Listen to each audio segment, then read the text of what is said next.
Are you a photographer that has always wanted to try astrophotography, but you weren't so sure about investing hundreds or even thousands of dollars into a hobby before you knew if it was for you?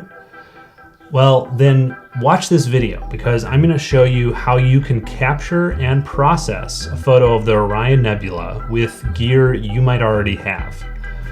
For this tutorial, I'm just going to be using 5 pieces of gear: a DSLR, a lens, a tripod, an inexpensive intervalometer, and this last one is optional. This is a cheap Bahtinov Mask.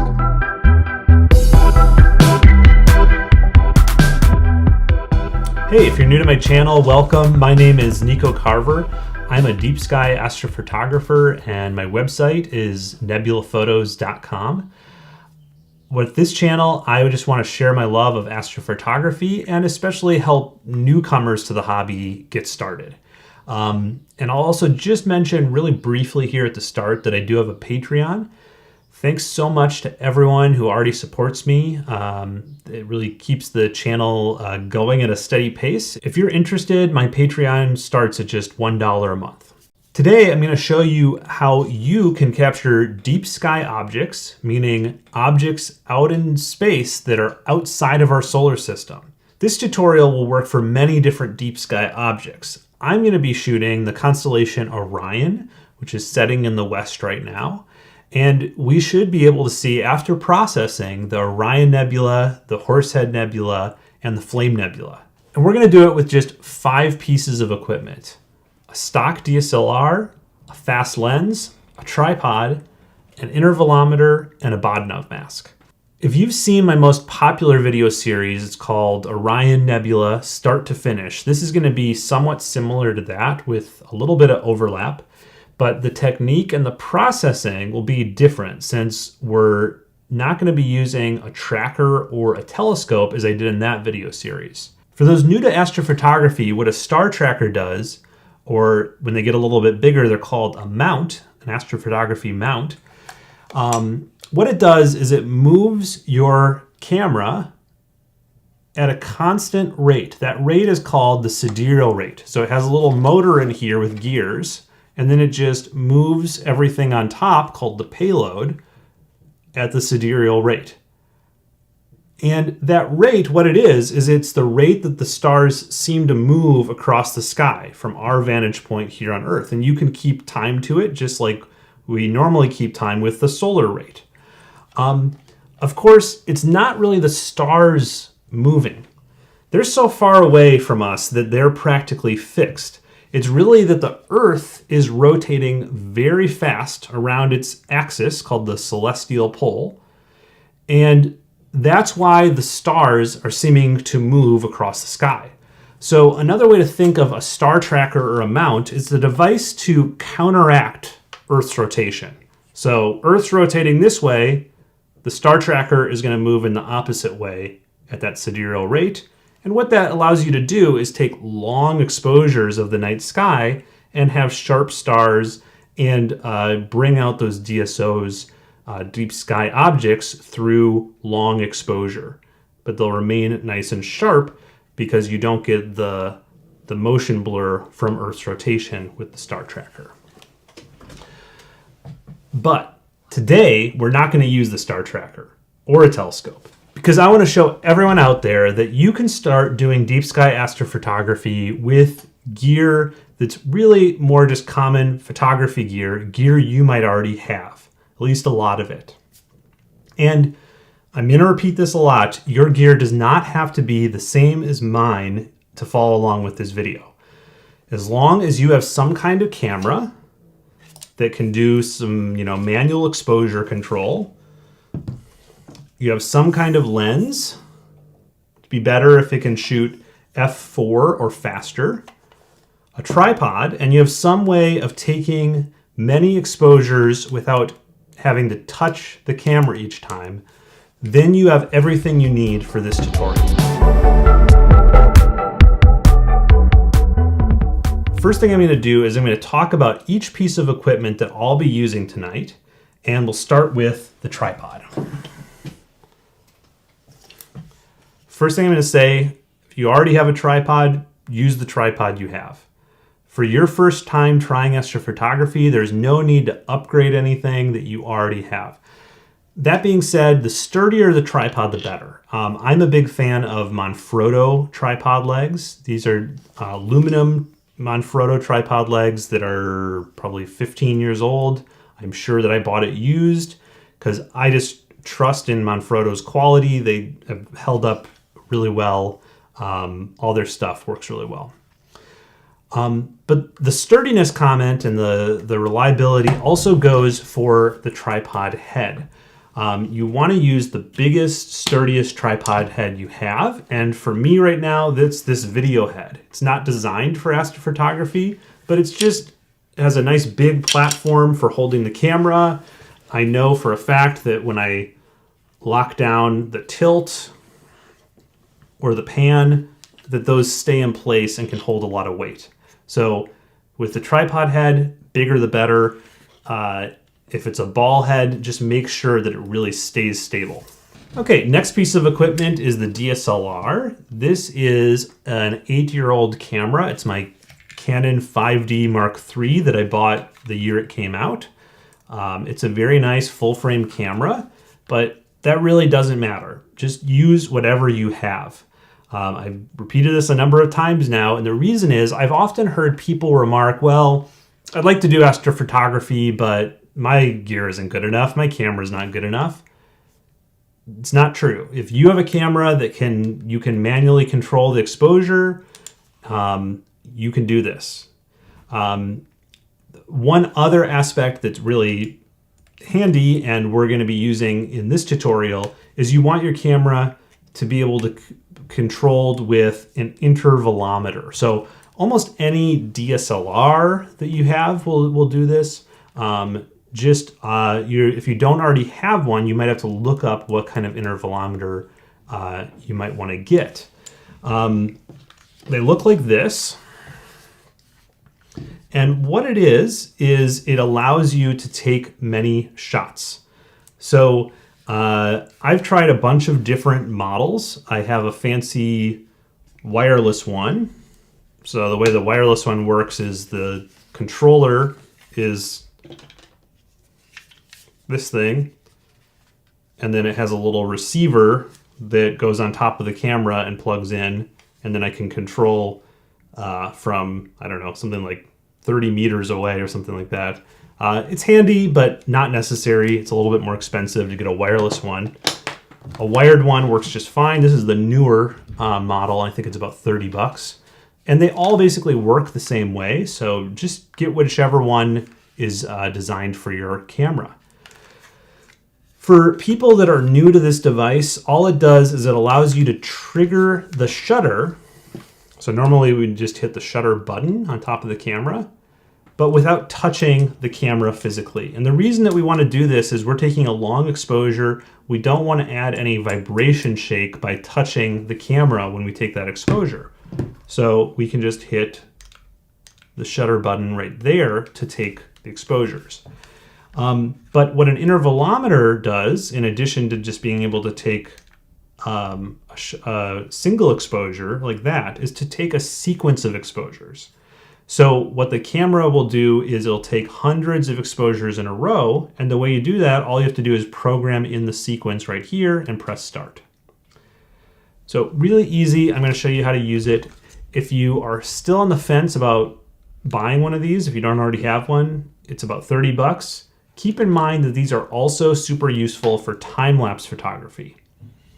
But if you're not into time-lapse, you're also a real cheapskate and you really don't want to spend the 30 bucks, then what I'd recommend instead is just a shutter release cable. So it looks sort of like the intervalometer, except it's smaller, and all it has is the little external cable release. These go for as low as like 10 bucks. So the downside to this, of course, is you can't program that sequence. So what you're gonna have to do is just get out there and sit in a chair next to your tripod and be careful not to move and just take hundreds of exposures hitting the button each time manually. Okay, so it's another option. I don't recommend it though.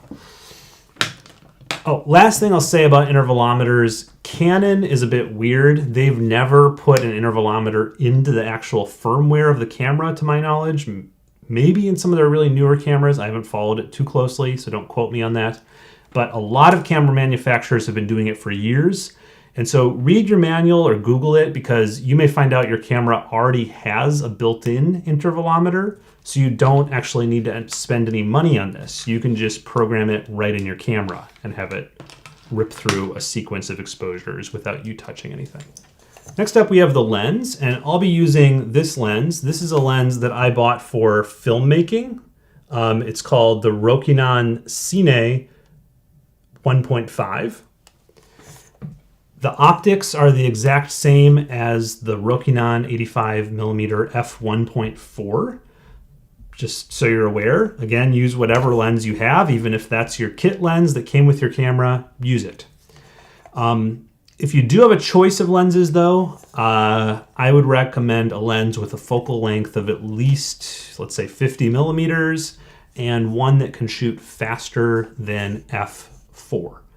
So what I mean by faster is the number will be smaller, because remember, focal ratio is a division. So f2 is faster than f4 because the aperture is actually bigger, because 1/2 is bigger than 1/4, right?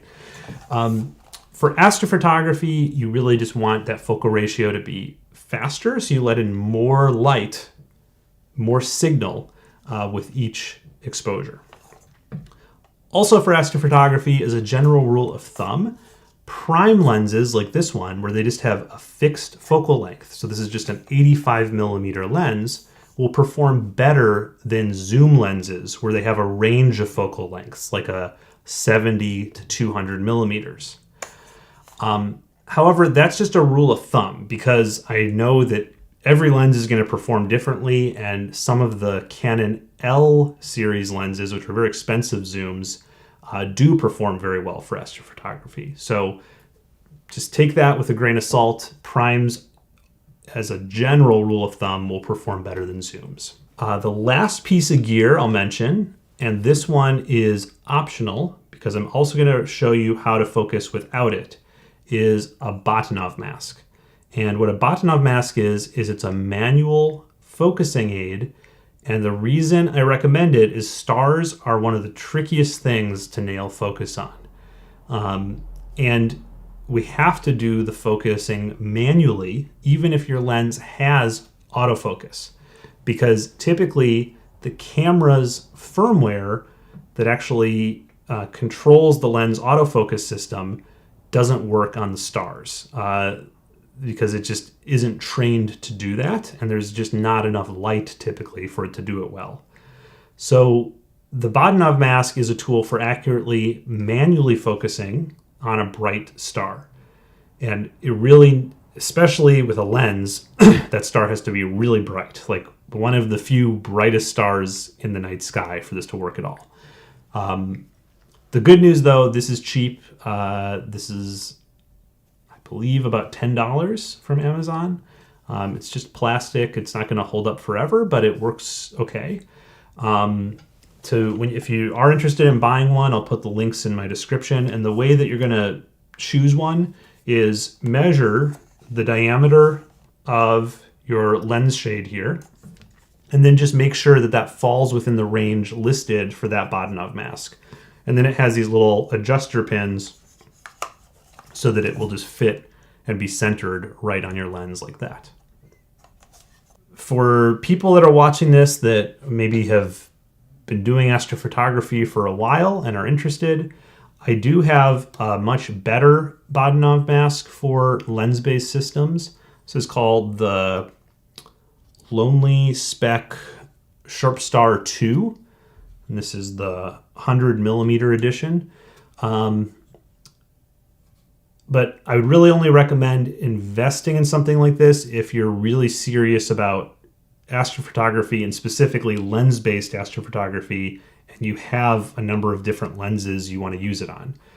Otherwise, I just think it's a little bit too expensive, especially if you don't already have a filter holder system, to invest in a really nice Bahtinov mask like this.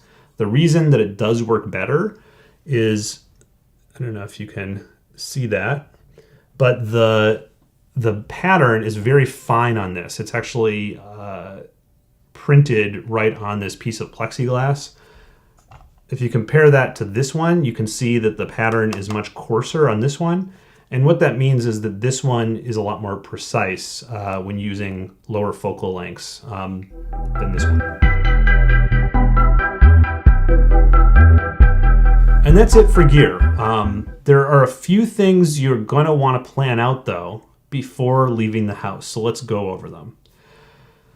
The first thing, and this is something that I often forget to do until the last minute when it's really too late, is charge your camera battery. You need to do this probably an hour or two ahead of time so that it actually has time to charge. And really, you might want to start in the morning, because if you have extra batteries, you want to make sure that those extra batteries are charged too. The last thing you want is to get out there, your battery's dead, and then you just are done for the night until you can charge up. All right, the next preparatory step we're going to take is we're going to figure out where we're going to shoot. And so for this, I've pulled up lightpollutionmap.info. And over here on the right-hand side, there's different overlays. And I'm just going to use the latest information here from 2019. In general, I wouldn't trust this completely, but it's a good start at least. I find that it's a little bit optimistic, especially this VERS survey. If we switch over to the World Atlas survey, you can see that's a lot more pessimistic, and it's probably a little bit more accurate actually, but it's not quite as detailed as these later surveys, which is helpful too. So anyways, I live right here in Somerville, Massachusetts, and you can see that's in a really bad place for light pollution. It's quite evident if you just step outside and look at the night sky, because only like the 10 to 15 brightest stars are even visible. I can see, Polaris, but I can't see many of the other stars in the Little Dipper, for instance. So that gives you an idea for how bad the light pollution is. But I'm a member of an astronomy club, and the astronomy club has an observing field and clubhouse up here, sort of near this Westford, Chelmsford area. So it's a quite a bit better skies up there. A few magnitudes better, really. And so this is where I'm going to go to take the shots for this experiment we're doing in this video. If you have a local astronomy club, I would recommend talking to them. Consider joining. You might not even have to join just to find out where some good spots are in your area that you can do some astrophotography. You can also just Google around and try to find this information online. But this light pollution map also gives you just a general idea. Another idea I have for you is you can look for parks, especially some state parks might have some open parking areas that you could pull off the road and set up at night. You don't want to get trapped in a park, of course, so just be careful out there. Make sure that you're not getting locked in or something like that. That's happened to me a couple times, but usually it works out okay. So yeah, the idea here is to look for a place that is not one of these brighter hot colors, the red, orange, and yellow, but one of these cooler colors, the green and blues and blacks are really the ideal place. If we just zoom out and look at the whole US here, you can see I've lived for the past dozen years or so along the eastern seaboard, which is one of the worst places in terms of light pollution in the US. When you go out here to the west, it's much easier to find a really dark site. Really nothing over here on the eastern seaboard is, except if you go up to Maine maybe, or down to West Virginia, is going to be nearly as dark. because even when you escape the really bad light pollution, you still have a huge light dome whenever you point your camera from where I am to the south or the east from the city of Boston. So even if you can get out a little bit, you really have to get out quite far to really escape light pollution if you live in a big city. But the point is, just try the best you can to get to a darker site, because that's really going to make your photo much better and much easier to process. Okay, the next thing is going to get a little bit technical, but I think you can handle it, is we have to figure out the proper exposure length. If you're coming from the photography world, you'll know this is shutter speed, but in astrophotography, since we're typically dealing with long exposures, we don't usually call it shutter speed. We call it just exposure length or sub-exposure length. And let me explain what sub-exposure means, or sub for short. You can think of our final processed image as the total exposure, or often called the total integration. And it's a combination of many shorter sub-exposures. Because what we're going to do is we're going to stack many sub-exposures together to reduce overall noise in the picture. So what we're trying to calculate right now is actually the length of each sub-exposure. And there's two factors to keep in mind. One, we want to expose as long as possible in each sub-exposure to get as much signal hitting the sensor in each sub-exposure. But two, we want to have round stars. And the Earth's rotation is what makes that difficult. That's why we might invest in a star tracker to counteract that. But we're not going to use a star tracker. So we have to figure out how long we can expose for before the Earth's rotation turns our little round stars into eggs or lines or arcs or whatever they're going to be. We want those stars to be round, not misshapen.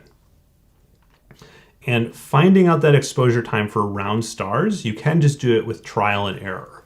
So we can get out under the night sky. We can start, let's say, at 1 second, take a picture, look at it. Okay, we got round stars. Let's go to 2 seconds. Take a picture, look at it. Yep, looks good. 3 seconds. Take a picture, look at it. Oh, now they're no longer round stars. I think our maximum exposure time then is going to be 2 seconds. So that's one way of doing it, trial and error. If you're happy with that, go for that. And you can skip over the next 10 minutes of this video, because the next 10 minutes I'm going to talk about formulas for trying to figure out your optimal sub-exposure time. The most famous formula is called the rule of 500. I have a whole video comparing that to the rule we're actually going to use. I'm not going to go into it, but we're not going to use the rule of 500. It's not that great if you're planning to stack your exposures, because for stacking, we really want round stars. And so instead, we're going to use the NPF formula. There are two places you can access the NPF formula. One is free, and the other one is in a paid app. So let's first look at the free one. The free one is on the website of the Société du Havre, where the original developer of the formula, Frédéric Michaud, has a nice calculator. I'll just mention briefly here, the other method is the PhotoPills app, and that app costs $10. So I'd only really recommend buying an app if you know that you're really into astrophotography, but I'm going to show you how to use both tools right now, because maybe some of you might already have the PhotoPills app but have never used the NPF formula in PhotoPills. But we're going to start here with Frédéric's web calculator. Okay, looking at the website here, if you do read French, then you can use it in the original French. But if you don't, then I'd recommend using Google Chrome, because built into Google Chrome browser is the Google Translate. So if I go up to the address bar in the upper right, here's the Translate button, and I can click Translate this page and choose English. And it does its best job to translate from the French to the English. So that should help a bit to understand the rule. and learn something from the page. I'm not going to go through this all because I want you to read this on your own. One thing that's a little confusing is it changes from the NPF rule to the MFN rule. Not sure why. Anyways, we just go through here, and all the things that we need to fill out are highlighted in this blue. And then when we're done filling that out, the results will be down here in the yellow. So we start with picking our camera brand, and then pick the model. So I'm using the 5D Mark III today. Then we're going to put in the information about the lens. So I'm just going to use the example of the lens that we've been talking about, which is the Nifty 50. So it's 50 millimeter focal length and an aperture of 4 is what I'm going to use. Then this is nice that you don't really have to know the declination of your object. You can just tell it which direction you're shooting. So I'm going to choose southeast. I'm going to choose my latitude of my location here, which is about 42 degrees. And my target location is about 40 degrees above the horizon. If you don't know these things ahead of time, you can look them up in Stellarium or one of the many planetarium apps. Last thing to choose here is whether we're going to shoot horizontally or vertically. And then we just click Calculate the Exposure Time button, and all of the information is down here in the yellow box. And we can see with a rule of 500, we would have 10 second, which agrees with what we've been talking about. With a simplified NPF rule, we have 6.5 seconds. We could round that down to 6. And with the complex NPF rule, we have some difference here across the sensor, but basically 3 seconds. We're going to round down to 3. If you keep scrolling down in this page, it explains exactly how he calculated the NPF rule and how he came to the formula, and it explains it very well. So I would definitely recommend reading that all. Again, the author is Frédéric Michaud. And I really like that he took the time to put this together and figure out this formula, so I hope other people find it as useful as I did. So another way to calculate both the NPF rule and the rule of 500 is with an app I found called PhotoPills. I've actually had this app for a while, but didn't realize it did all of this. You can get this app from the App Store. It's available both on Android and iOS devices, and it's currently $9.99 on either App Store. So it's a little bit expensive for an app, but it does a lot more than just help you calculate exposure time. It also has a virtual AR planetarium and all these different cool features built in for planning your astrophotography. So right here on the home screen for PhotoPills, if I scroll down a little bit, one of the tools is called Spot Stars. So I'm just going to click on that. It has a camera database, so I'm going to search for my camera. I've already chosen the Canon 5D Mark III, but I'm just going to choose it again here. They're going to put in the focal length of the lens, so I'm just going to use 50 millimeter again. The aperture, I'm going to use f4. The declination of the object, and it also has an AR mode, which is pretty cool.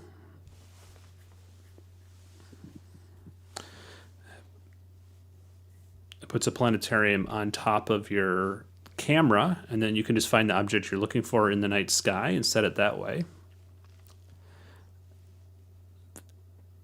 Then the last thing is it says default or accurate. And what this is the default is the simplified NPF rule, and the accurate is the full complex NPF rule.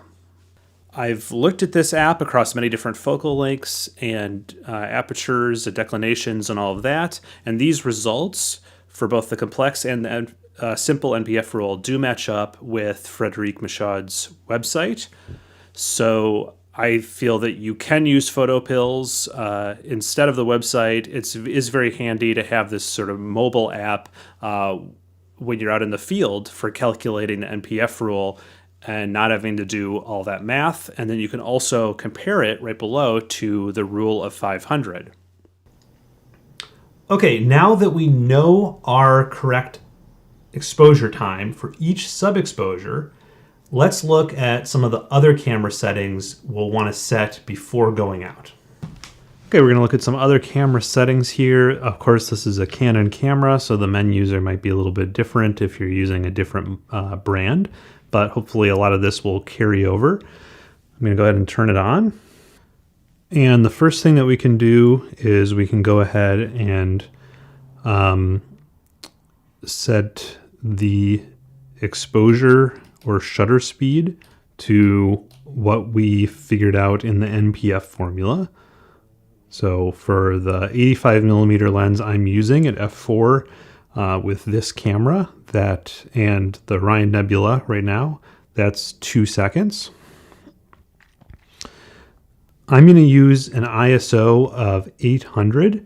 I would recommend using somewhere around 800 to 1600, especially if you have a Canon camera. This seems to be sort of the sweet spot for Canon cameras, but it's a good sort of starting place for any kind of DSLR, really. Okay, next thing, we're going to go into the menus. And starting with the first option here in the first menu, image quality, we can go ahead and turn the JPEG option off. And we want just regular full-size raw image. So if your camera has RAW capability, definitely just use RAW. No reason to use JPEG. If your camera only shoots JPEGs, then use JPEG. But use the highest quality JPEG that it offers. But if it does have RAW, use RAW because you're going to get better quality images that way.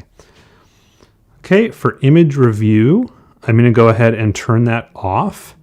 The reason being, and this is sort of important, we don't want to have the monitor actually active at all when we're shooting astrophotography. There's a number of problems that can happen when you have the monitor or LCD active, including IR leaks and just heating up the sensor in general. So go ahead and turn image review off. I'm also going to turn the beep off. I like to just turn off any sounds that are going on. Mirror lockup is actually not a bad idea for this, but I'm not going to talk about it just because this is a beginner tutorial and I'd rather keep it more simple. I'm not going to go through every option here. For white balance, I usually just put it on daylight. It really doesn't matter though if you're shooting RAW, but if you're shooting JPEG, I'd recommend daylight white balance.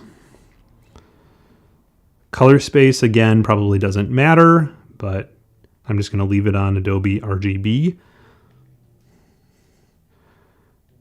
Picture style does not matter unless you are shooting JPEG only. If you're shooting JPEG only, I would recommend Faithful or whichever picture style just says 0000. So it's not adding any sharpening or any effects to the JPEG. Okay, next up here we have long exposure noise reduction. That sounds good, but we're going to do an actual manual calibration, so we don't need it and we actually don't want it. So we're going to go ahead and disable long exposure noise reduction. Same thing with high ISO speed noise reduction. Go ahead and disable that too. Basically, from this point on, I just sort of am going through and disabling things. We want as raw an output from our camera as possible. So usually that means disabling a lot of the neat tricks that your DSLR is supposed to be able to do. Let's see. None of these matter. I'm going to enable exposure simulation. I believe what that's going to do is make the picture a little bit brighter on the LCD, which is something we would want. Autofocus does not matter. I don't think really anything else in here matters. I'll just mention you can always format your card in camera to have a fresh slate, so you have plenty of room on your SD card. That's another pitfall sometimes people run into, is they don't have enough room on their SD card. So I'd recommend just backing everything up before you start and then formatting it in camera. Oh, and I should actually mention, right above that, right here, we have auto rotate.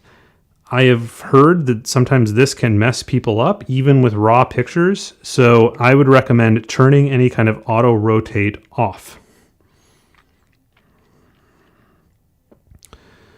I have my auto power off set to disabled.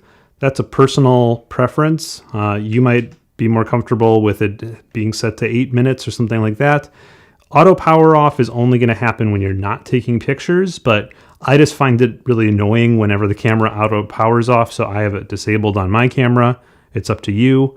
If your camera has LCD brightness, I would recommend turning that all the way up so that you can really see what you are working on, because everything that you're going to be shooting is going to be sort of dim, so having a high LCD brightness is helpful.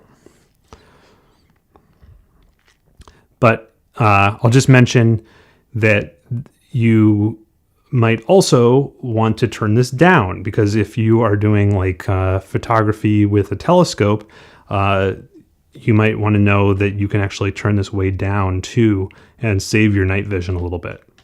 But for astrophotography, I'm going to turn it up.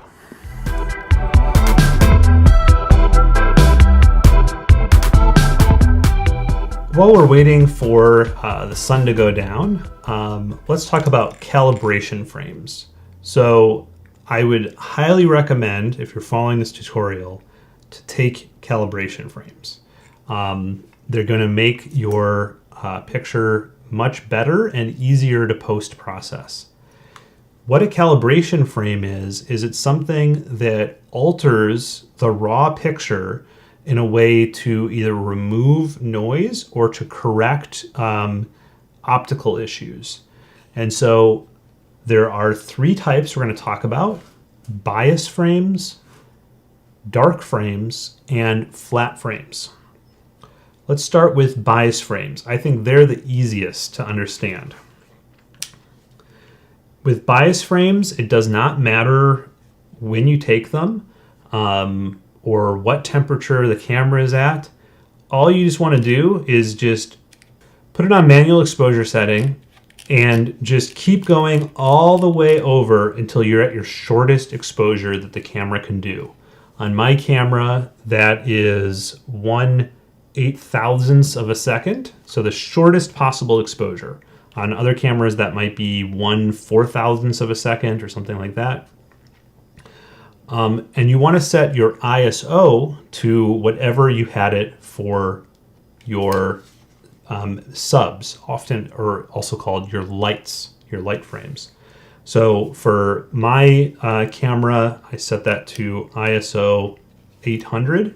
For yours, 800, 1600, 400, whatever it is, just make sure it's the same as what you were using when you took your pictures of the night sky. And then we're just going to set up our intervalometer to take, let's say, 50 bias frames. And we just let it go, and it takes 50 of these very short exposures with the body cap on. And I would also want to get away from these lights just in case there was any light leak, because you want to do this in complete darkness. You don't want any light hitting the sensor, because what the bias frames are doing is they are just looking at the pattern noise that the sensor produces. So just the inherent noise of the electronics on the sensor, that's what we're trying to take in the bias frames, and then we'll subtract that out in our processing with Deep Sky Stacker or PixInsight or whatever, or AstroPixel processor or whatever that you use. The next up is dark frames. They're similar to bias frames in that we do them in the dark with just the body cap on or with the lens cap on the lens, but we want them to match the exposure time of our light frames. So we've determined using the NPF formula that we're going to be taking 2-second exposures. I'm going to be using ISO 800. And so I've just set that up on my camera. Should be the exact same settings that we use when we actually take pictures of the night sky, called our light frames.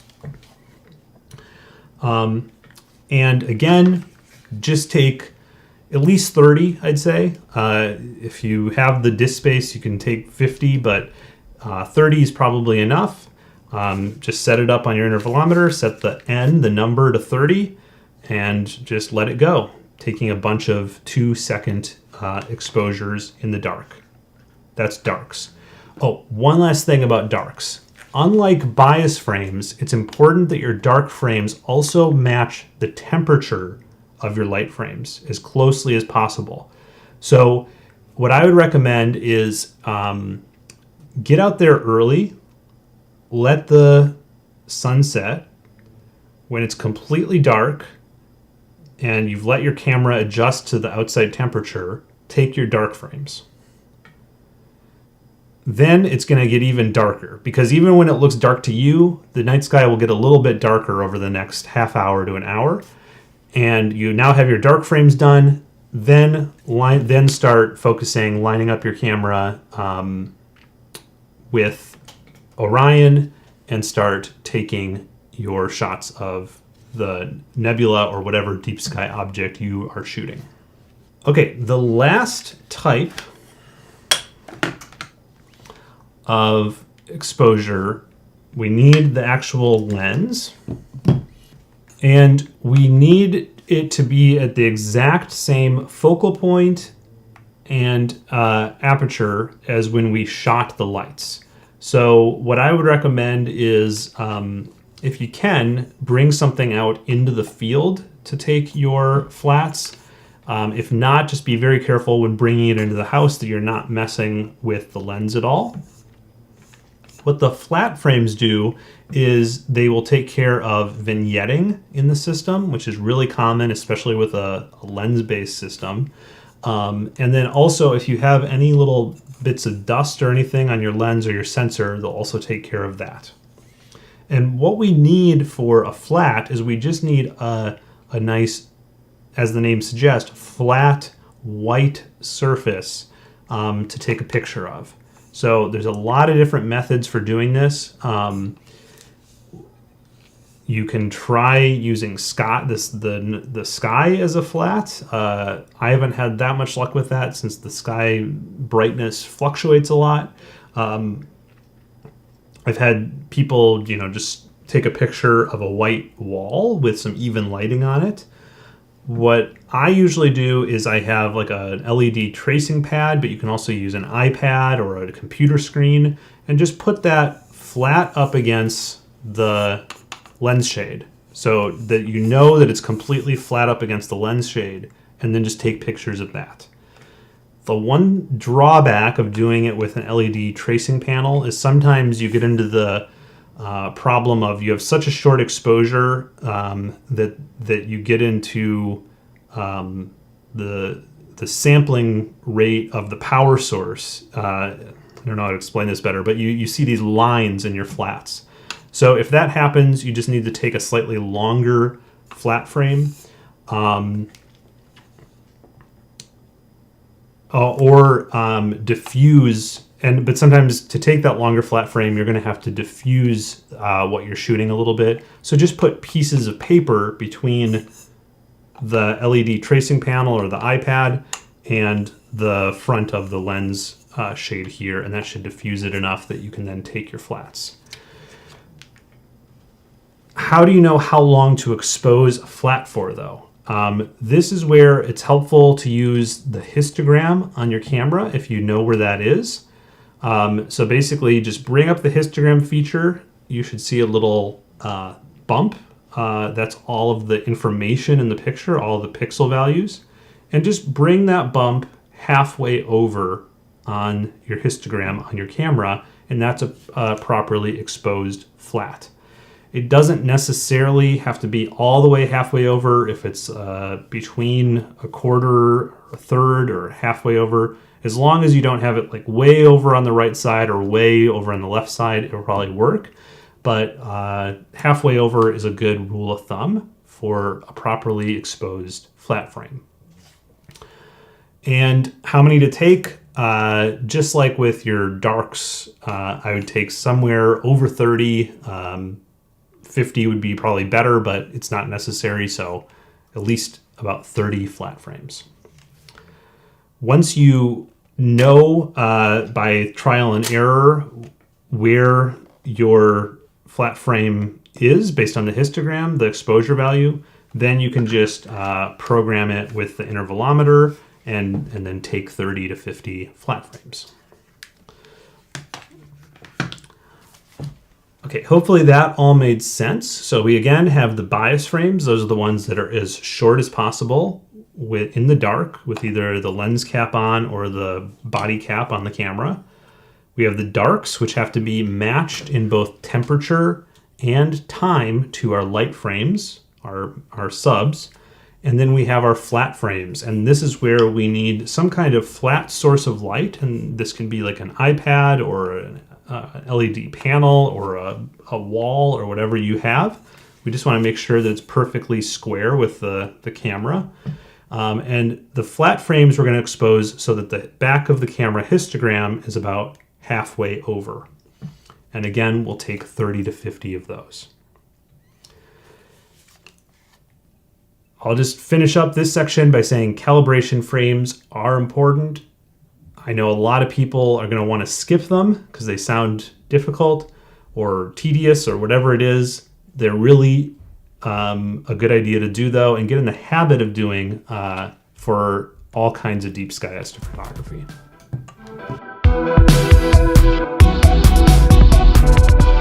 All right, it's now night, and I'm all set up here. I've brought out a table. This is optional, of course, but I like to just have a table so that I can have some things all ready. So I have my intervalometer ready. There's my Bahtinov Mask. I have a little headlamp here. And then I'm going to be doing some other things later in the night. So I have a bunch of other gear here. But what I'm also using this for right now is just as a way to sort of block some street lights and house lights over there from getting into my shot. So if we get down to the level of the camera, this thing is blocking those lights, but right above that is Orion.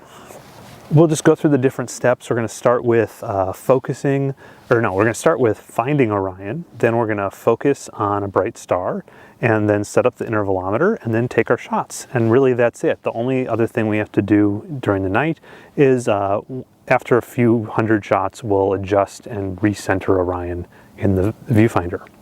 All right, let's go.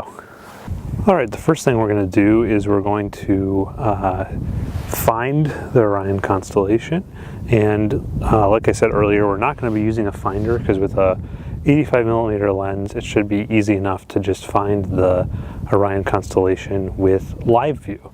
I do have live view set to ISO 8000 and 30-second exposures just to trick the exposure simulation into giving me a nice bright view. This might not be necessary on all cameras, but on my 5D I've noticed it works. Okay, so now I'm just going to loosen the tilt and the pan on the tripod here. I'm going to start moving the camera around a little bit. And you can see I've already sort of lined it up with where I see Orion in the sky, so all I really have to do is just sort of tilt up here. And there it is. Orion is one of the easiest constellations, I think, to find in your live view because that Orion belt is so bright that it's really easy to see. If we keep going up here, there's Betelgeuse, there's Orion's bow and arm, and yep, there's the belt. And if I wanted to center the Orion Nebula, it'd be right there in the sheath.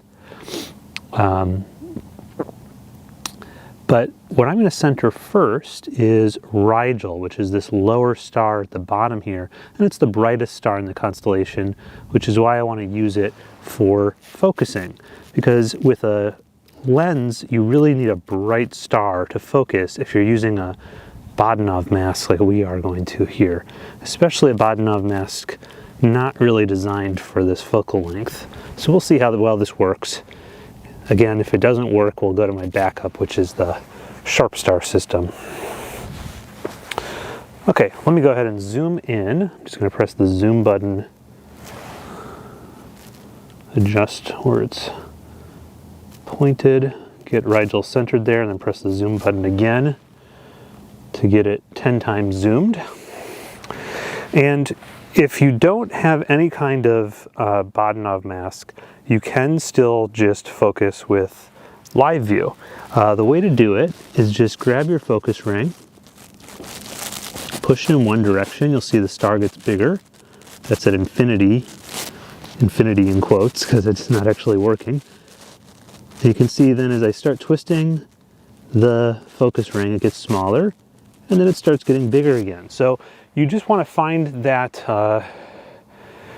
that place in the focus ring where the star is smallest. So I'm going to go down again. And I think it's right about there. What you can do to test is now take a picture. I don't want ISO 8000 and 30 seconds because that would be completely blown out. So let me adjust these here. Oops. First I'm going to adjust the ISO down to 800, and then I'll adjust the exposure down to, let's try 2 seconds. I think that's what we thought the right exposure time would be. Okay, I'm going to take an exposure. Okay, and then I'm going to go to playback, and I'm going to zoom in as far as I can and just look at those stars. And what we're looking for is, do the little faint small stars look fairly pinpoint, or do they look sort of blurry? And looking at Orion Nebula there, you can see we have some hot pixels and noise, but we also have some stars here. I think there's a little bit of motion blur from my using the shutter button rather than a remote timer. So let's try that again. This time I'm going to set the camera on. Oops. Wrong button.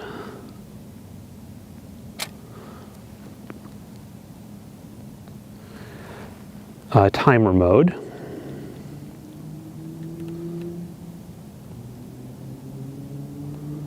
Let's do a 2-second timer.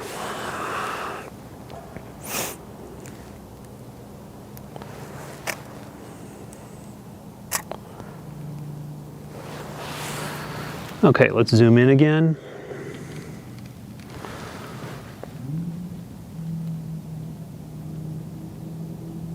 That looks pretty good. Though what I would really recommend, if you have some time, is to just adjust. Just try it, try different focus points until you see that it looks the best. So I'm going to zoom in again.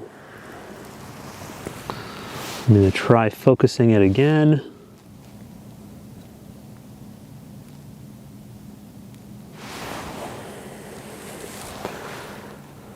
And I'm going to take another exposure.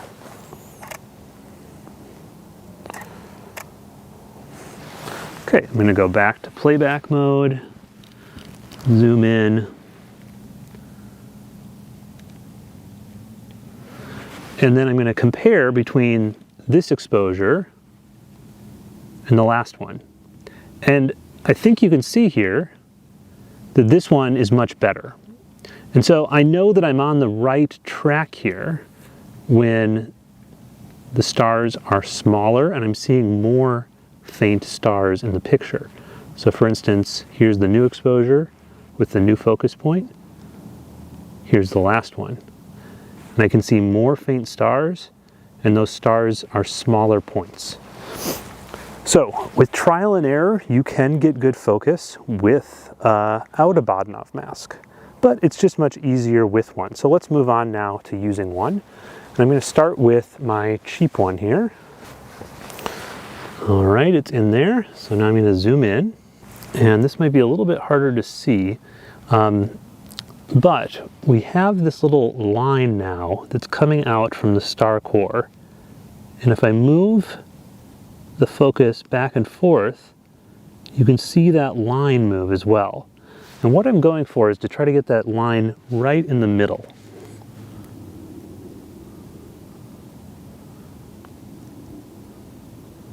So I think that looks pretty good. It can help to have a magnifying glass if you have one. Push that right up to the live view, and you might be able to see a little bit more. But let's try this.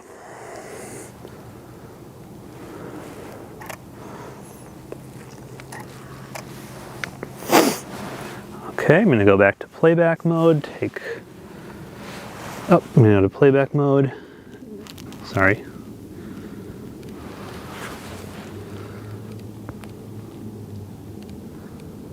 And I left the Bahtinov mask in just to show you what we can see there. It still looks sort of just like a central spike. I'm not really seeing the X pattern. So I'm going to try a slightly longer exposure and see if we can get that X pattern to appear. Okay, still no X pattern. Oh, maybe I can actually see it slightly. Yeah, actually I can sort of see it there. Really faint, but it is there, and I can see that this is good focus. So now I'm going to take the Bahtinov mask off and take another exposure. I'm going to put it back down to 2 seconds. Okay, and this looks very good to me. So I think that the Bahtinov mask did help get a very good focus. I can see a lot of small stars. So now that we're focused, the next step is to set up the intervalometer. Okay, the first setting in the intervalometer is delay. So that's how long it would delay before taking the first shot. So I'm just going to set that to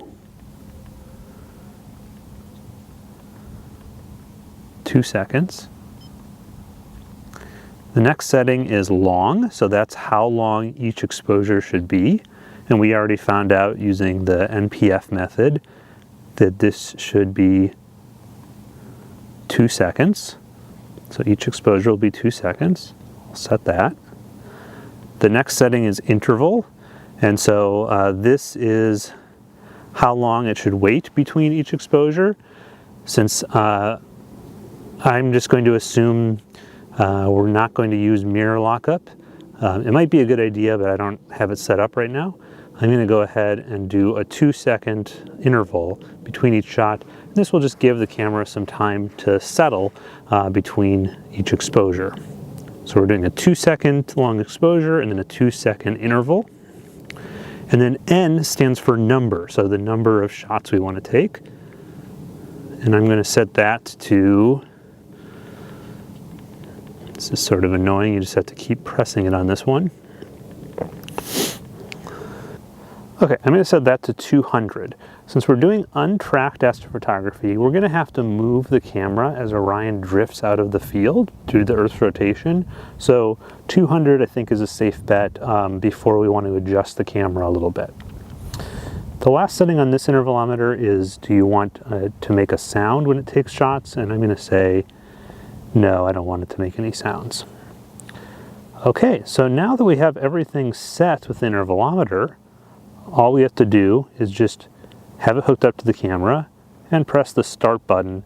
Sometimes this will be a play button to start the process.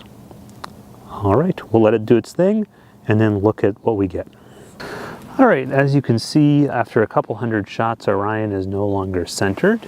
So all we'd have to do is just recenter Orion like that, and then run the intervalometer again. Before we do though, I would recommend always, whenever you start a new run, let's just refocus. So I'm just going to center Rigel back up there. Whoop. Put my Bahtinov mask back on. Zoom in on that guy.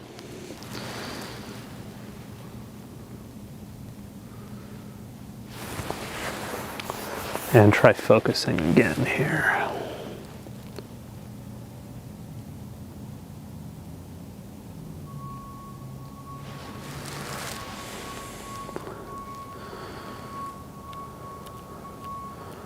I'm going to take a 4-second shot just so that I can see that a little bit easier.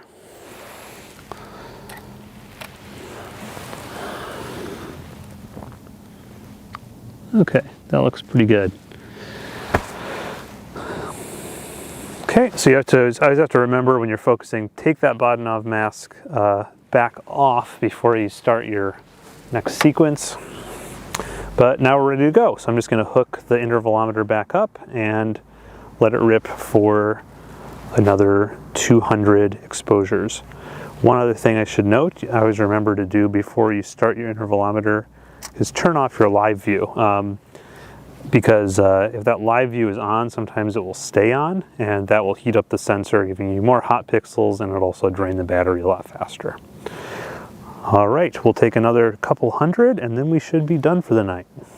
Okay, after you've taken a few sets of 200 exposures, each time moving the camera over a little bit so you centered Orion, you can call it a night. Personally, I'm going to stop now, but when you think about it, when you're just taking 2-second exposures, that doesn't make a very long integration, something like 15 minutes total. So if you want to keep going and you want to take, thousands of exposures to combine together, that would be even better. You'll be able to get more out of it that way and be able to reduce the noise further. But in the interest of this just being a demonstration, I'm going to stop at a few hundred. But I encourage you to go as long as you feel like you have the sanity and disk space and time to do. So next up, what we're going to do is we're going to take what we've shot tonight and look at it on the computer and then get into calibrating, registering, stacking, and post-processing. So all the fun stuff.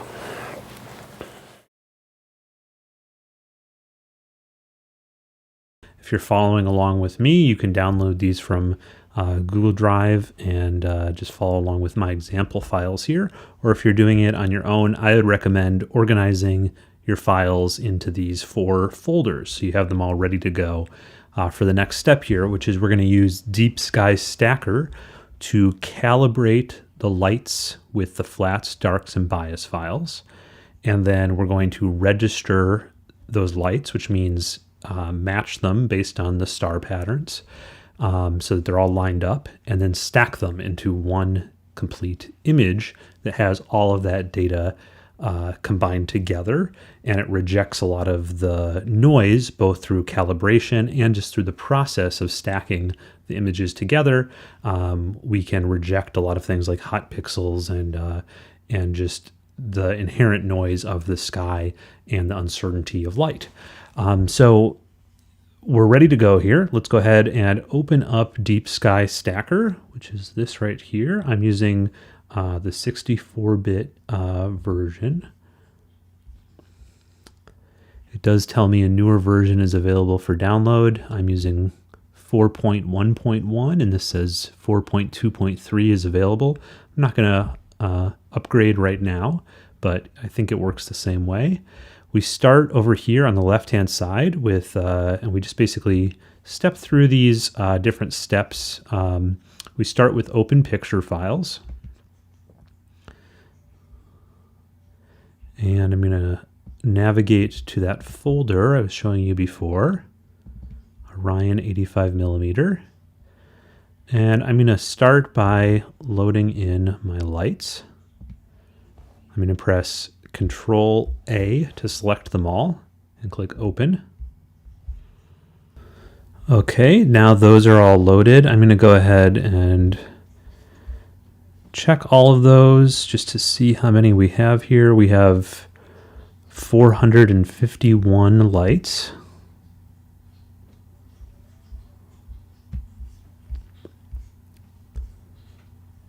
I'm now going to go up here, back up to where it says registering and stacking, and choose dark files.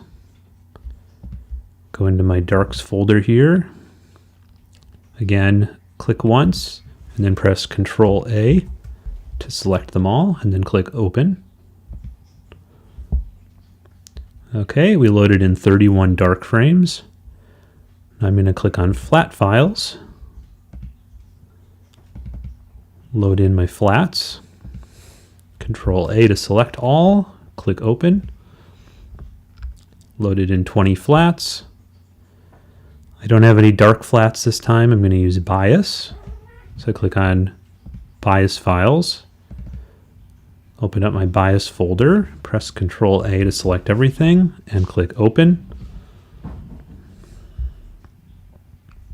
And we loaded in 60 bias frames. Okay, so we now have everything we need here: lights, darks, flats, and bias. The next thing I'm going to do is I'm going to click on this Register Checked Pictures link right here.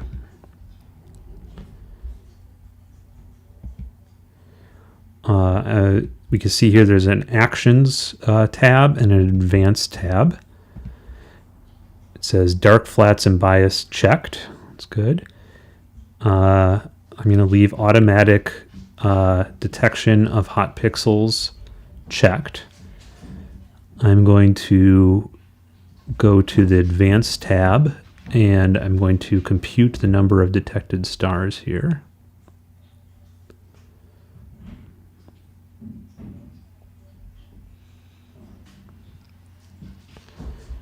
Okay, it found 200 stars with a 20% star detection threshold. That seems fine. If I wanted to, I could try erasing that and then just try clicking that compute button again to see what happens.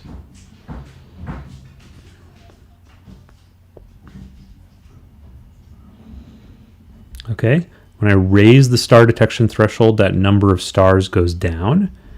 If I lower that star detection threshold, like let's say to, I'll try 15%.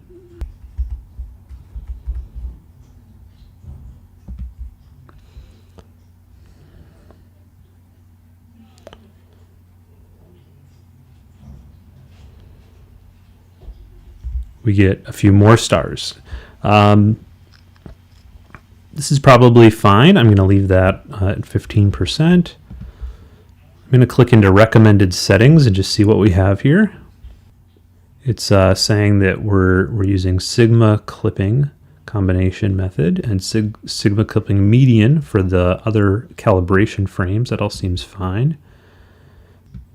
Basically, if this recommended settings thing found any problems, instead of showing in green, it might show things in red to fix certain things, but this all looks good.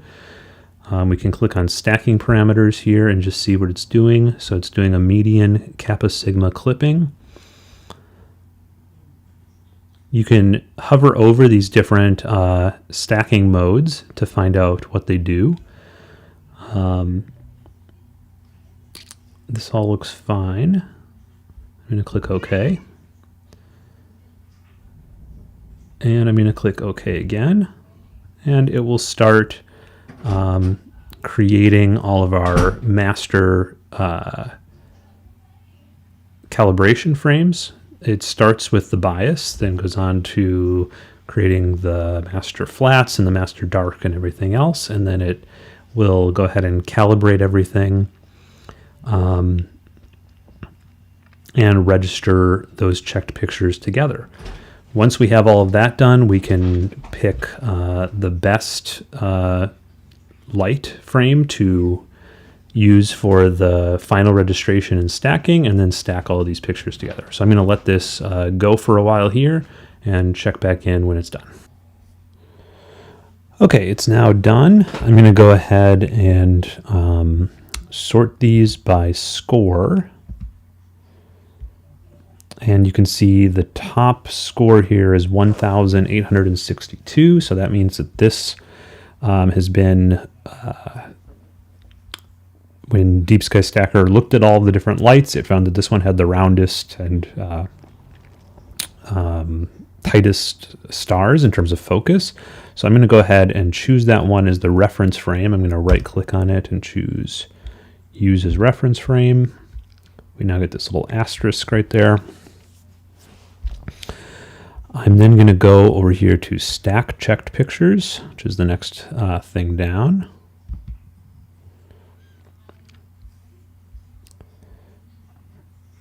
And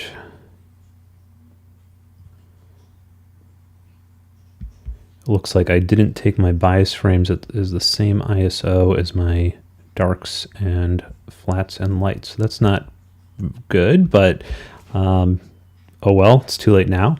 It'll probably work out fine. You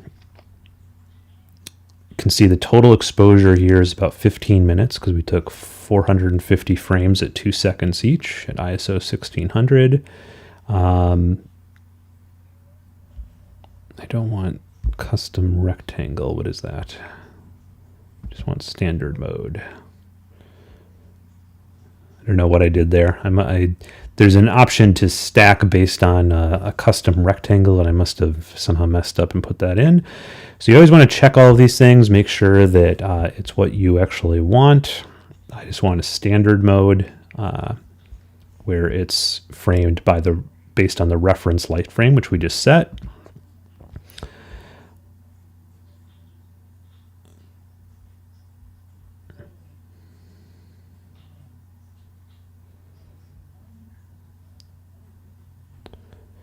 I'll use Kappa Sigma clipping, that's fine. All of these other things are fine. Let's click OK. I'm just going to click on recommended settings and just check through here. Looks good. Okay, one thing to keep in mind when stacking a lot of DSLR frames like this, 450, is that it can temporarily use up a lot of space on your main hard drive. This is just because it uses a temp folder while it's doing this work. So you can see that this is going to use 62 gigabytes of my 80 gigabytes free on the C drive. So that's just something to keep in mind. You might need a fairly large amount of free space in order to stack a lot of frames at once, like we're doing here. But I seem to have it now, so let's go ahead and click OK and let it do its thing of stacking these all together.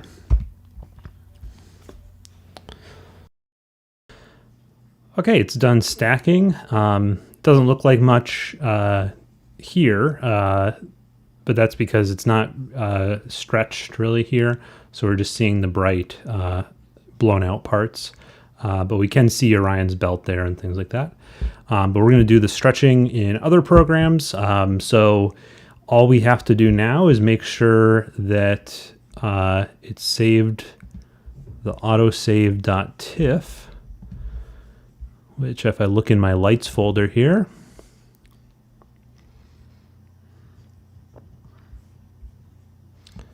scroll to the bottom, there it is, autosave.tiff. That's all we need actually.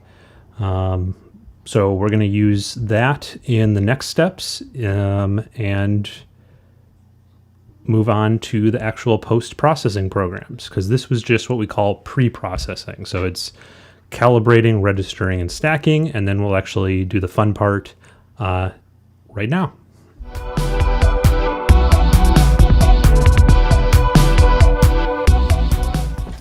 Okay, so we're finished with Deep Sky Stacker. We're going to go ahead and move on to Photoshop here. I'm going to go to File, Open. And I'm going to open that autosave.tiff file that we generated out of Deep Sky Stacker. First thing I'll point out here is if we go up to Image Mode, we can see that this is a 32-bit image. Eventually, we're going to want to bring it down to 16 bits per channel, but for this initial stretch, we can leave it in 32 bits. But a number of features you can see are grayed out here, and part of the reason for that is because this is a 32-bit image, and not all features in Photoshop will work with a 32-bit image, but once we change it to 16-bit, then most of them will.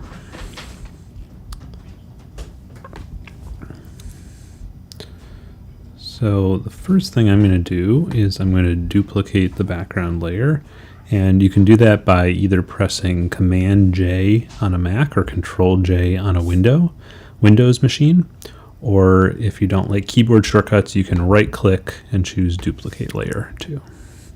And I'm going to call this First Stretch.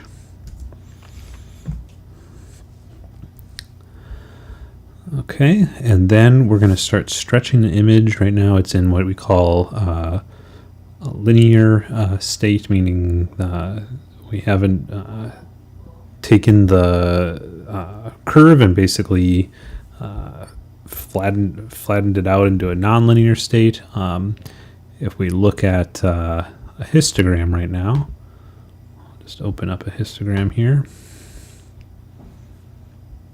Oh, it's not working because we're in 32 bits. Okay, never mind. Let's go ahead and stretch this out.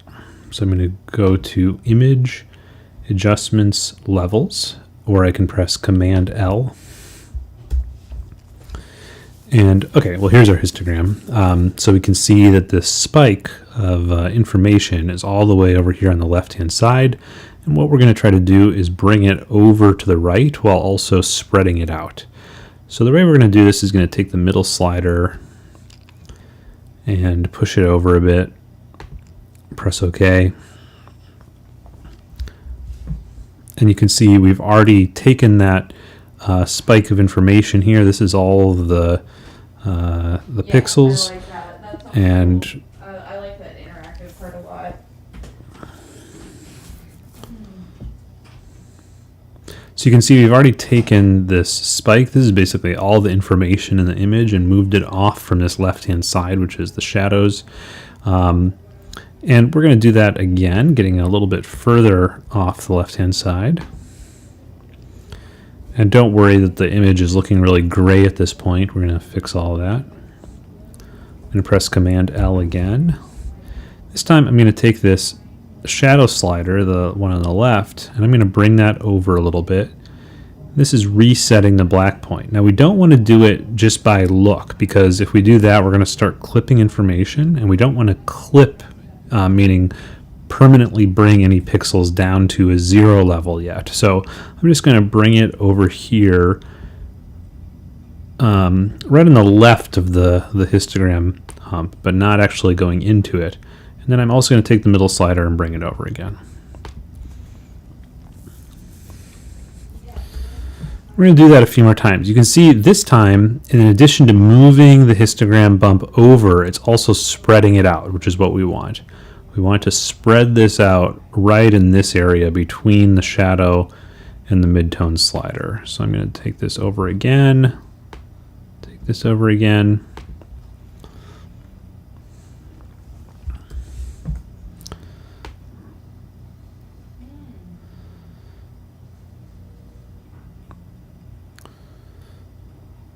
And that time I just reset the black level, but this time I'll take this over. And I'm just going to reset this one more time. Okay, so it still looks a bit weird, but that's okay. This is just our first stretch, as I said. If I zoom in now, though, what's cool is we can already see there's a lot of cool detail here. There's the Orion Nebula, and you can see the outer lower rim of it there. There's the Running Man Nebula. You can just make out the horse head and flame there too. So things are not looking too bad. The next thing I want to do, though, is I'm going to go ahead and turn this into a 16-bit image. So I'm going to go to Image, mode and switch it to 16 bits per channel.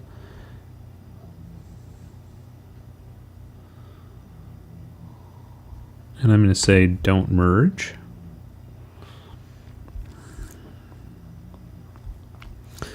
Okay, now I'm going to duplicate this first stretch layer just by pressing Command J. I'm going to rename it and call it background prep.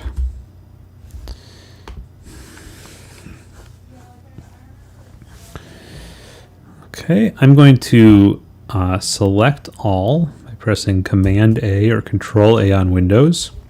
I'm going to press Command C to copy that layer. And then I'm going to press Command N, or I can go to File, New, and it will copy over the size of the layer from the clipboard. So I don't have to change anything there. I want to make sure that I'm working in 16 bits. And I'm going to call this BG for background. Then I'm going to go ahead and paste in my clipboard just by pressing Command V or Control V on Windows. And I'm going to go ahead and start working on this. First, let me just go ahead and delete this background layer. Okay. I'm going to start basically using the dust and scratches filter to get rid of everything but this gradient in the background, which we're then going to subtract from over here so that we don't get this distracting light pollution in the shot. Okay, so let's go ahead and go to Filter, Noise, Dust and Scratches. Filter, Noise, Dust and Scratches. And I'm going to use a slightly bigger radius.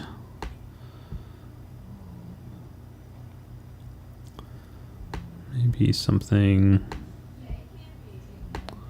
like 60.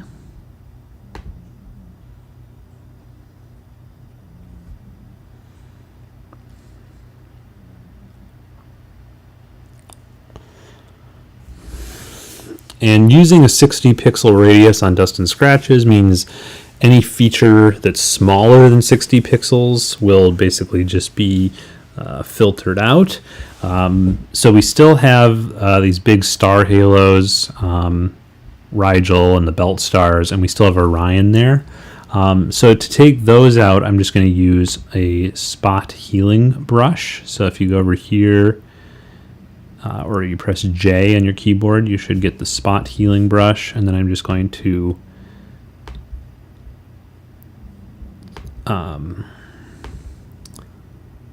click over those little spots that are left.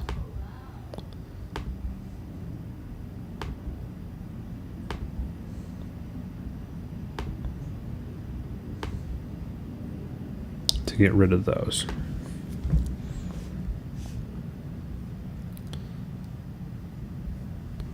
And maybe I'll just follow up with a little bit of clone stamp here. The way the clone stamp works is you just press Alt or Option, set a sample. So I'm going to set this sample to the left here, and then I'm just going to, no, I don't like that actually. Maybe I'll just use this the spot healing brush a little bit more, but turn down the hardness a little bit.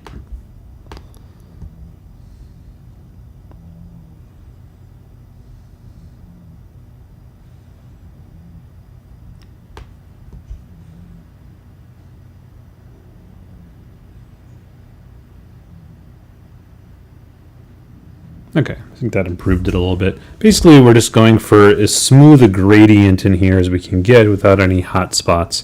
We do have some weird stuff going on in the corners here, but I suspect we're going to crop those out anyways. This is looking pretty good, so I'm going to go ahead and just save it. I'll just save it to my desktop as the background.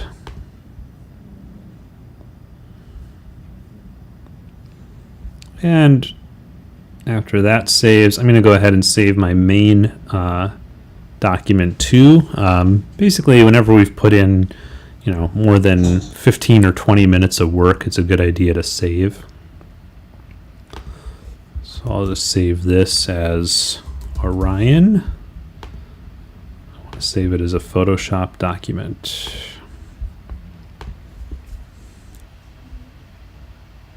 Okay, we still have our selection outline there, so I'm just going to go to Select, Deselect, or you can press Command D, Control D on Windows to deselect. Okay, so now we have, we've deselected this. I'm going to rename this layer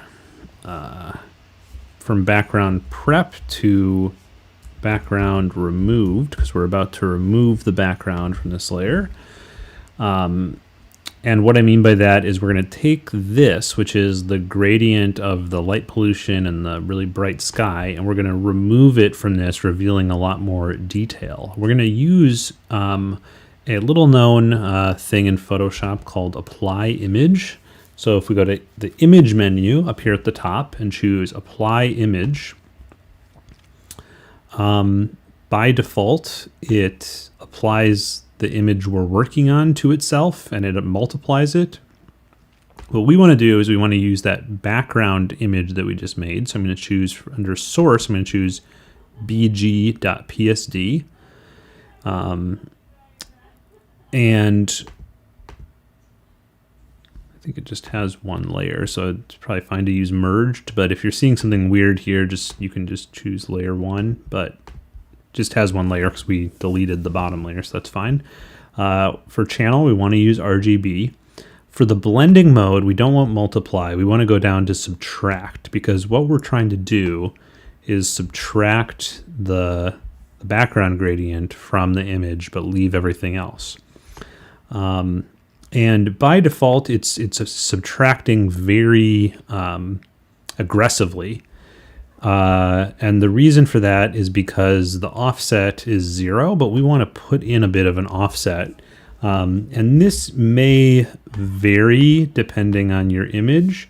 So I would just recommend starting with 10 and then basically increasing the offset by 10.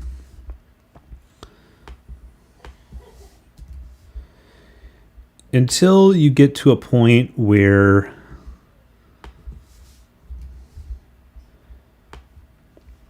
basically you have a fairly gray image like this. It can help to zoom in, because you can see, you might have thought, oh, well, the image looked better when he was at an offset of 10. But we're then clipping out a lot of the detail. So what we want to do is we want to keep bringing that number up, that offset, until we're not clipping into any of the actual shadow detail.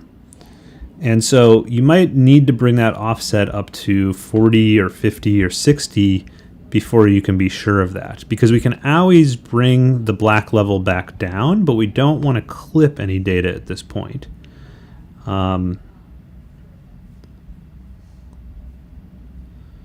So just make sure that you're not clipping anything. I think that looks good. So if you want to just sort of look at how my image looks here and try to get yours looking somewhat the same as mine, this is sort of how we want it to look. We've really removed that gradient, but we're not yet done processing, so don't worry about it looking perfect yet. I'm going to go ahead and click OK. So now to compare what we just did versus where it was when we first stretched it, I can just turn off and on this layer called background removed. And you can see that was before, and that's after. So we've really flattened out the background gradient and it looks a lot better already. But it's not a very dynamic picture yet because we haven't messed around with curves or saturation or anything like that. So the next step is I'm going to duplicate the layer again, pressing Command J, and I'm going to call this second stretch.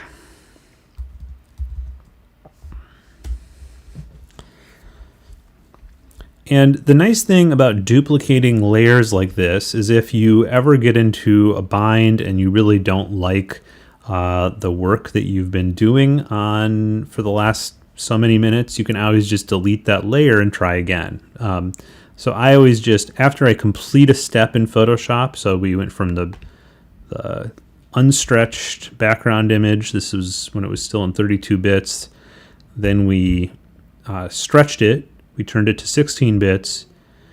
We used the apply image trick to remove the background. And now the next thing we're going to do is we're going to stretch this layer, second stretch. So let's go ahead and click on that and press Command L to bring up the levels again. And I'm going to go ahead and bring this over a little bit and bring the black level in a little bit.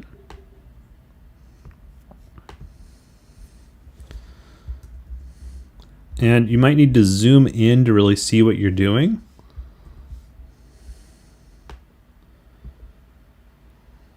But basically, I'm just trying to add contrast to the image by stretching it out.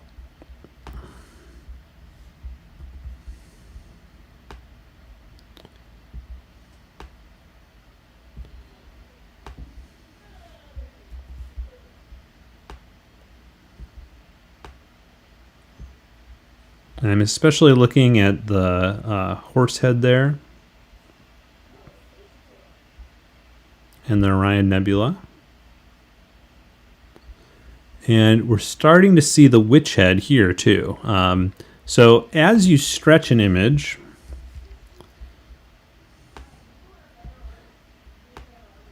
you'll notice that new things appear,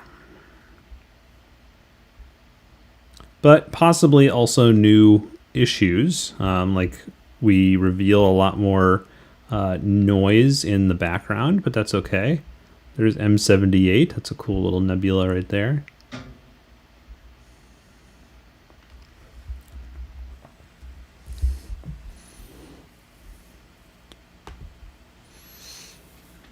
Okay, next thing I'm going to do is I'm going to do a curves adjustment.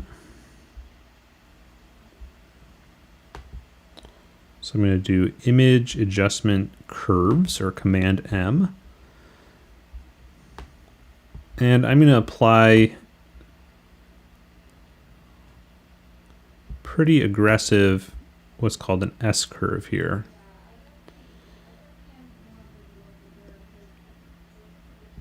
Where you take down in the shadows and bring up in the midtones. And this is basically the same thing we were doing with levels. It's just a different way of doing it. Okay. At this point, what I want to do is, it's looking pretty cool, but I want to bring out the saturation a little bit. So I'm going to go to image. Actually, I'm going to go ahead and say that's good for the second stretch. Let's duplicate that again. Call this our saturation layer. Let's go ahead and save the image. Let's go ahead and raise up the saturation a bit on this saturation layer. I'm going to go back to my image menu, adjustments. I'm going to choose hue/saturation. And sometimes, you know, this is when you really want to zoom in and out a bit to see what this is doing, because sometimes it's hard to see. And it also look at different parts of the image. Like you might bring the saturation up like that and think that looks really good on Orion, but then when you look up here, it just brings out so much ugly color noise and then when you look back, you're like, oh, the color noise is right there too. So be careful here. I'm going to maybe do 30 plus 30 to the saturation. It still added a nice boost to Orion there. Like if I turn the preview off and on, you can see it did boost the saturation of it. We can also, if we wanted to get fancy, do some targeted saturation boosts. So we could mask the nebula and just saturate that part. I'll go ahead and show you how to do that. So I just canceled that. So let's say we just wanted to really give Orion here a big saturation boost, but none of the rest of the image. Or let's say we just really wanted to give the horse head and the flame a saturation boost. what we can do is we can add a hue/saturation adjustment layer, not the image menu option, because that applies it directly to the layer. Well, this is going to just apply it as an adjustment layer that applies to everything below.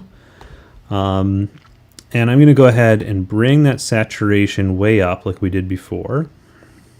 Bring it up to like 50. But then on the hue/adjustment layer, you can notice it has this mask. It's called the layer mask.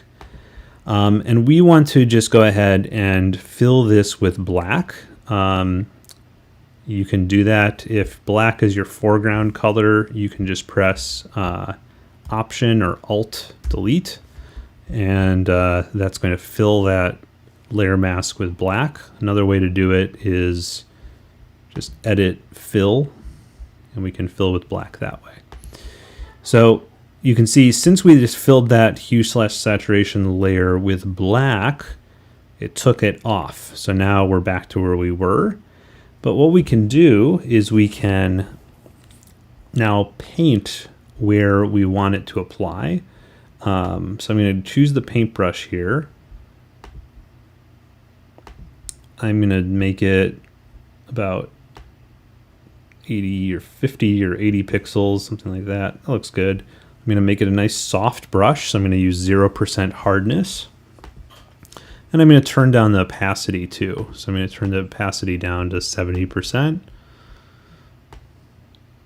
And then I'm just going to paint in where I want this to apply. And I have to make sure that I'm painting with white. So if black is your foreground color right now, just press X, and that will switch them, or you can use this little double arrow down here to switch the foreground and background color.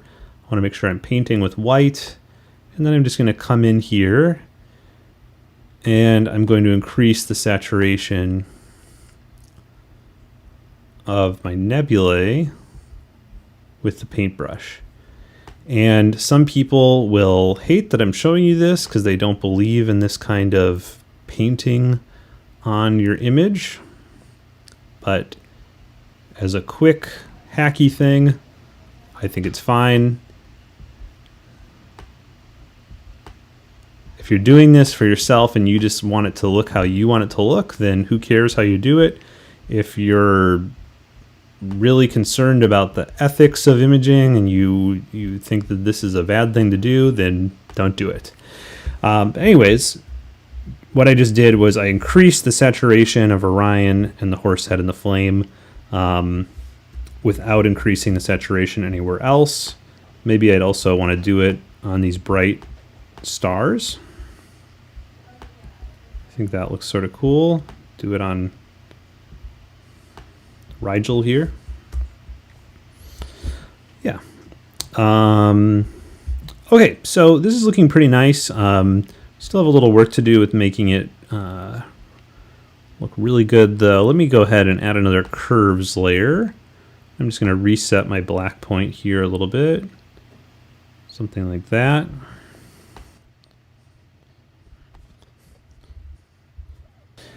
Okay, so last thing here, if we're just doing a quick process, or no, there's two more things. One is if we look at our corners, these are really bad. Also, the edges have this weird color modeling, so we want to crop this down a bit. I'm just going to grab my crop tool here, put it on unconstrained, and I'm just going to go in from the corners a little bit. Keep Orion roughly centered.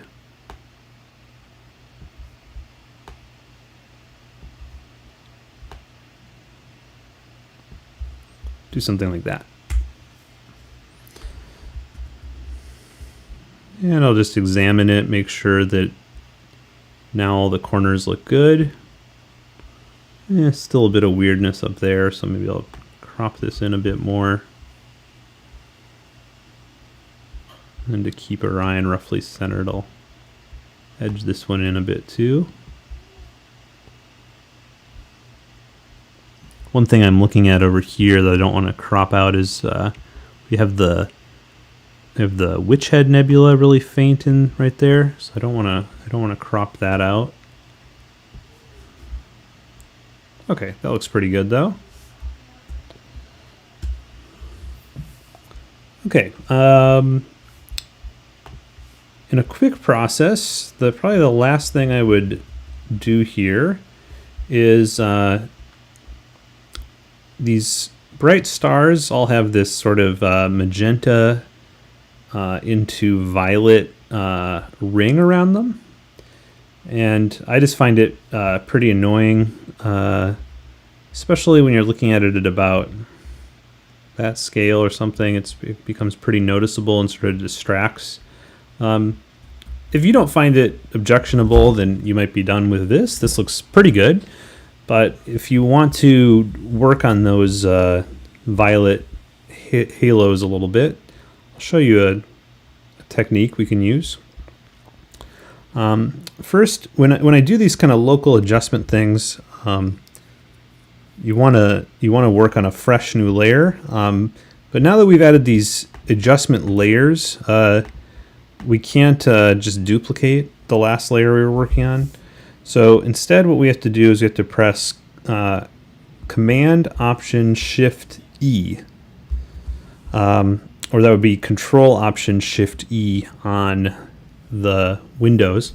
And what that does is it takes everything that is visible here and it creates a new layer based on that. So this layer will look exactly like what we had visible before, but it's a fresh new layer we can start working on. Hope that makes sense. I'm just going to call this removing violet halos. Okay, and so the way we're going to do this is we're going to select the violet halos and then change their color and desaturate them a little bit. So to select them, I'm going to use Select by Color Range, which is under the Select menu. And I'll start by just clicking once on the violet halos, and you can see it already did a little bit here. Fuzziness starting at 40, that's fine. Then I'm going to switch to the Add to Sample mode. If you want to do this on the fly, you can just hold down Shift while sampling, and that will also switch it to that temporarily. But I'm just going to, since I want to make sure that I'm just going to go ahead and choose it there. And I'm just going to select a bunch of these halo colors. You want to be fairly zoomed in and careful while you're doing this, not to add anything that's not what you want.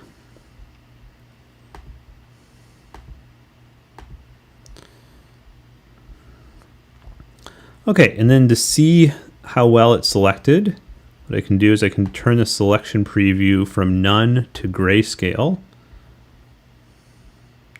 Okay, and you can see that it did select some of our nebula there. That's okay, we can fix that in a second. But on some of these lower stars here, you can see it didn't quite complete the halo, so I'm going to go ahead and switch this back to none and grab a little bit more.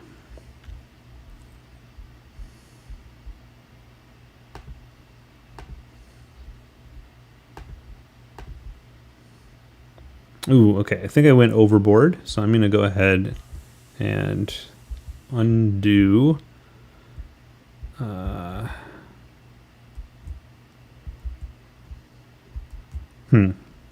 Okay, I think I messed that up.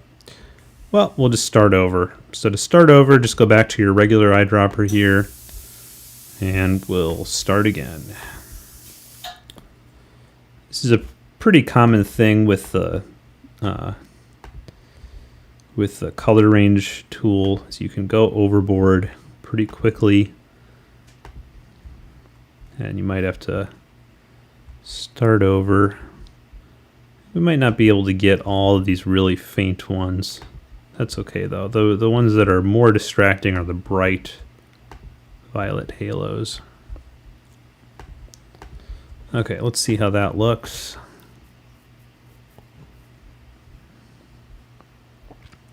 I'm going to play around with the fuzziness slider a little bit here. zoom out a bit. And when we do play around with the fuzziness slider, you can see that sometimes it's really picking up on color noise in the image, and sometimes it's not. I'm okay actually with it picking up on a bit of color noise because that actually might improve the image to reduce that a bit. But for now, let's just focus on the halos, because instead of just completely desaturating them like we could with the color noise, I also want to sort of try to just turn them a little bit bluish instead of the violet. So let's try that. I'm going to turn down the fuzziness quite a bit. Turned it down to 11.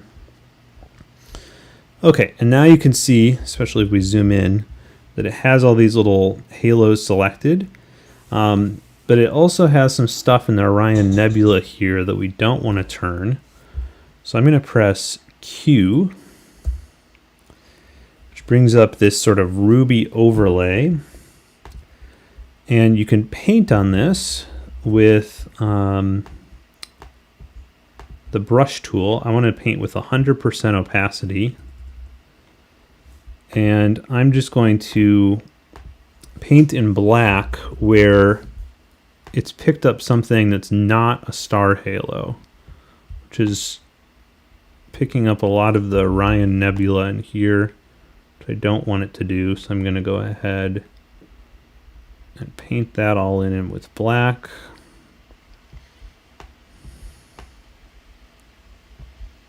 Let's see how it's done the Running Man. Yeah, same thing with the Running Man. We don't want it to eat away into the Running Man.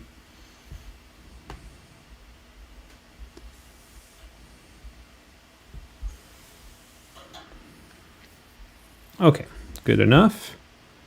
Zoom back out here, press Q again. That just altered the selection. Now we're going to go ahead and click on Hue/Saturation, an adjustment layer, sorry. Hue/Saturation adjustment layer. And what it did, if I press Option or Alt and click on this layer mask, is it just took our selection and it added that automatically to the layer mask for this Hue/Saturation layer. And now what we can do is we have a lot of flexibility. We can open up, I'm going to zoom in, and we can open up the properties for this Hue/Saturation layer, and we can play around with this to try to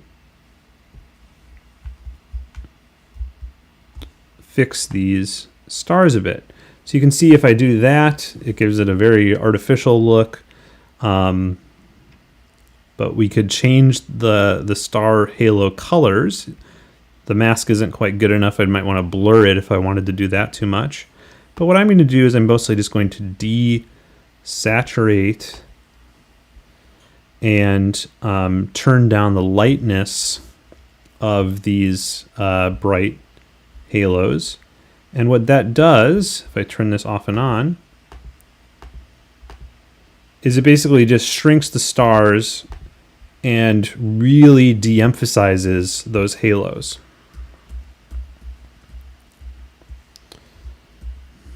So if I zoom to sort of a normal level here and I turn that off and on, well, it's sort of hard to see at that level. Try there.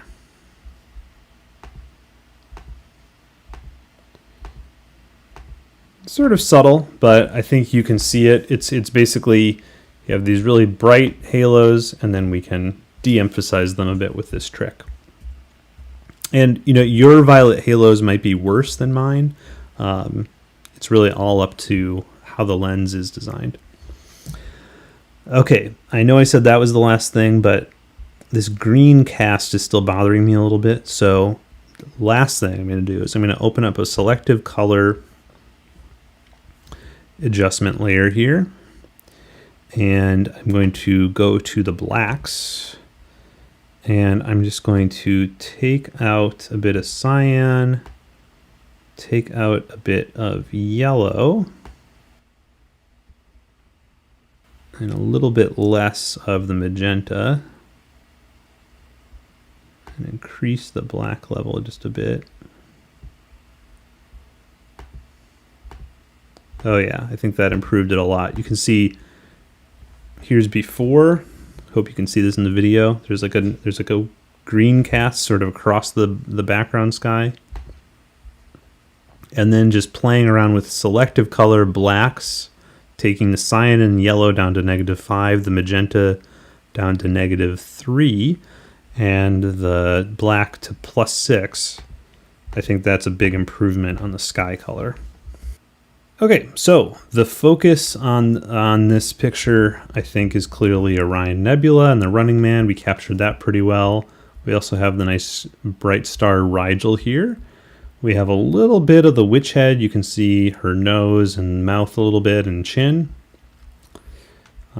Zooming around here, we have the nice belt stars, and we have the horse head and flame. So we've captured a bunch of nice nebulas. I hope that you have learned something in this tutorial. Last thing I'm going to do here is just save this for the web. So I go to File, Save for Web. In newer versions of Photoshop, I believe they've moved this to the export command maybe. Just look around for it. It might say Save for Web Legacy, but it's a really nice way to save off your astro images because it just has a lot of options and a nice big box. I just really prefer this. And you can change things very quickly. It always has that convert to sRGB option. It has a nice estimate of how big the image will be. Lets you scroll around and see when you change, for instance, the quality, what it's going to do to the image, if it's going to soften it too much. But I'm just going to save off a 100 quality JPEG. Oh, and another thing you can do down here is you can change the size. So let's say I didn't like how this looked at 100%. So I'm going to change the size to 3000 pixels wide. See how that looks now. Yeah, maybe I like the look of that better. It gives you these different options for how it's going to resize it. For astro images, I would always recommend bilinear. I wouldn't use bicubic or nearest neighbor, definitely not nearest neighbor, but I think of these options, bilinear is your best bet as the resampling method. When you're shrinking an image, I should point out. I would never recommend really blowing up an image, making it bigger, enlarging it. So if you're shrinking an image, use bilinear. Okay, this looks good. Let's just fit it in view just to make sure I still like how that looks. Yep, that looks cool. So let's go ahead and save it. Orion.jpg, I'll save it to the desktop here. And take a look in preview. Make that full screen. Yeah, I think that looks really nice. Gives you a sense of most of the constellation. Maybe I could have framed it better vertically and gotten Betelgeuse in there. Oh well, next time. So I'm happy with this. I hope that you've learned something about taking short exposures and showing that you can bring out a number of nebulae in even wide field exposures with the right techniques. I hope that you subscribe to my channel, and if you have want to keep seeing videos like this one, you can also support me on Patreon. Well, till next time, clear skies. This is Nico Carver from nebulaphotos.com.